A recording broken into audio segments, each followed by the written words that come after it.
Let's talk about Steelers 7th round rookie cornerback Cory Trice Jr., man. Coming out of Purdue, it's surprising he lasted all the way to the 7th round, bearing that he was a projected late day 2, very early day 3 guy based on what he did last year, which was pretty much his true full healthy season, starting 13 games and acquiring 10 pass breakups and 2 interceptions, and truthfully his breakout year. Now, unfortunately, his breakout year had to wait because in 2021, he started the first 2 games but suffered a season-ending knee injury, which explains why he dropped all the way to the 7th round. But even so, because of a knee injury the previous year and still showing out the year after, starting every game and having a great year, dropping to the 7th round just, I don't know, felt a little disrespectful for a guy like Cory Trice, if I'm going to be honest. Yeah. But obviously it fell in the Steelers' favor as they selected him in the 7th round. And there are talks, there are, thoughts. There is potential that Cory Trice could be the steal of the draft and potentially someone that could line up right beside Joey Porter Jr., ideally as the cornerback 1 and 2 duo.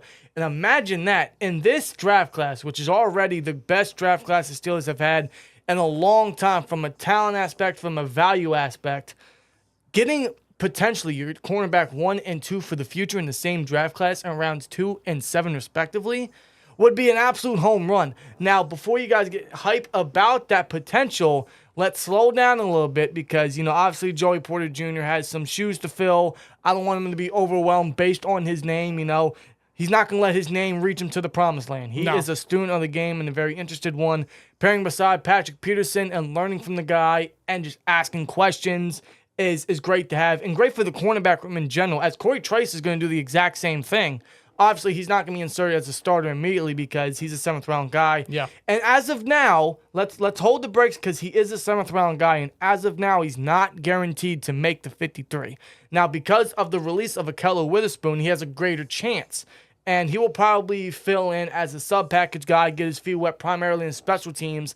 I think initially with Cory Trice, his first early role and my first early comp for him and my early expectation for him, if I had to have one for him, is he's going to be very similar to James Pierre. The only difference between him and Pierre is he was actually drafted. Yeah. But he's going to have a very similar journey, as he's going to be someone the Steelers have a lot of faith in, someone the Steelers really like, someone that's going to hopefully show out in camp and preseason and potentially make the roster and get his feel on special teams and eventually see some time in the starting defense as a sub-package guy, very similar to James Pierre's role. And I think that's very similar to what Trice could be. Now, obviously, everyone has potential coming into the NFL, but seeing what his early draft projection was and seeing his film as, first of all, his measurables, 6'3", 206. When was the last time we had a corner that massive? I honestly couldn't tell you, but even at the combine, he really stood out with a 4.47 40-yard dash, 17 bench press reps. Like, the man has size, he has some strength to him. And when you look at his film, he has that level of physicality at the cornerback position. Like his physicality on the field is, in my opinion, a very underrated trait in his game. If there's something that Cory Trice and Joey Porter Jr. have something very similar, is they are very sticky. They are rarely out of their position. They're always where the receiver's at. They're always where the ball is at. They're always near the football. They are just incredibly sticky corners. You might as well call him Elmer at this point. So that's the potential with Cory Trice, and that's what we're really excited to see with him, as well as Porter, but especially him in preseason and especially in training camp, and how they're going to use him immediately and where they're going to use him. There are discussions that he could see time in the slot, as that is still unknown. That's still wide open for anybody on the roster. Now, they could use Patrick Peterson there as a versatile piece.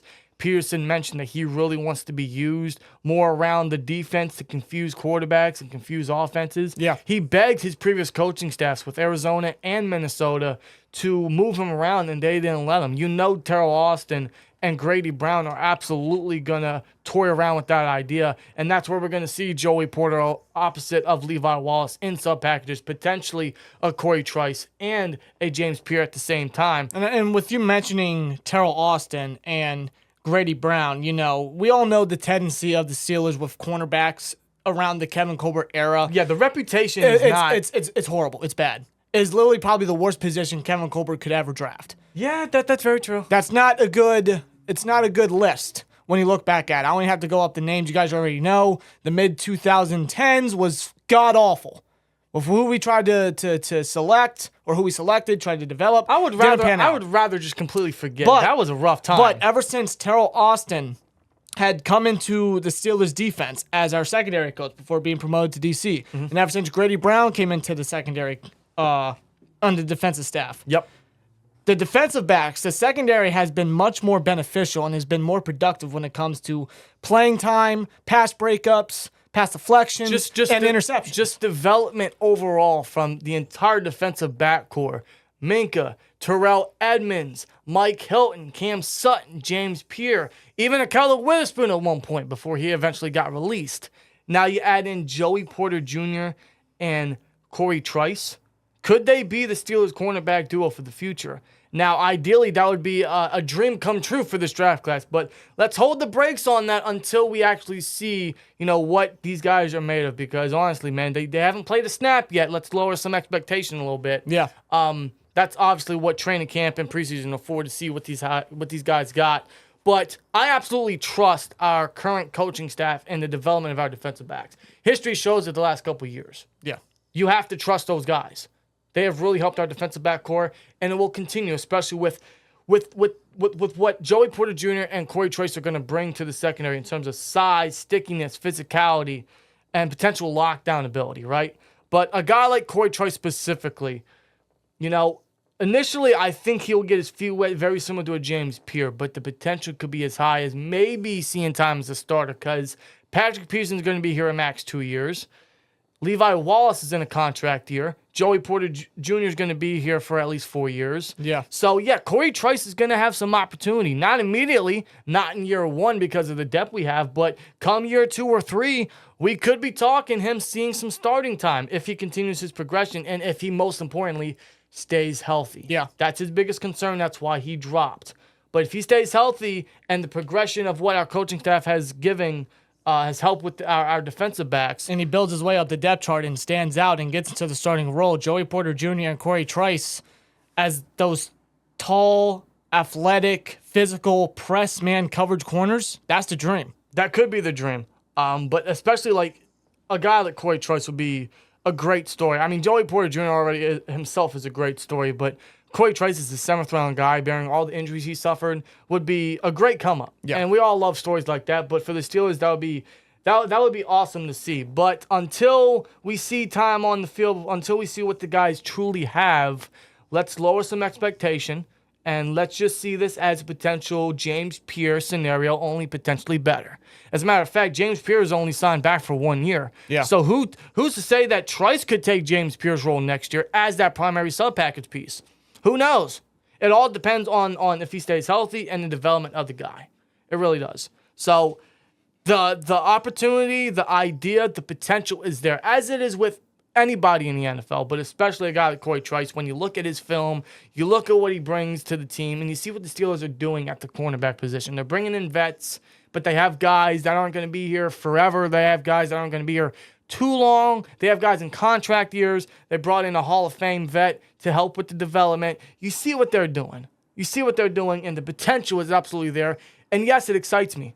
But let's slow down. Very similar to Calvin Austin, right? Yeah. Right? He hasn't played yet. Let's slow down. Let's slow down a little bit on the expectation and the hype until we see what the guys truly got on the field. As long as they stay healthy. Truthfully, yes. But if that's the case, then yes, that would be a dream come true. That would be ideally the best scenario possible. A guy like Cory Trice is not immediately going to see so much time, but come year 2 or 3, if he stays healthy, that opportunity is going to be there, and the potential is high. And could very well be that complementary piece alongside Joey Porter. So we'll see, man. Could he be the steal of the draft? Could they be the future duo of the Steelers? That would be great. I don't want to think of Madden-like scenarios, but hey, man, with the development of what our defensive back coaches, of what our coaching staff has done, and you see the cornerback room and what they have, It could happen. It's possible, man. I think we all just got to have a little bit of patience. A little bit, exactly. That's a great way to put it. A little bit of patience. But let's know your guys' thoughts down below. How you feel about Cory Trice being drafted in the 7th round? Do you think he's the steal of the draft? What do you think his early role could be? Could he see time in the slot? I mean, we'll see. We'll see where they tie him in early. But you know, he's definitely gonna be given a tremendous opportunity very shortly in his NFL career. So let's know your guys' thoughts. Visit SteelTwins.com. See you in the next one. And as always, like, comment, subscribe, and we'll see you later. Peace!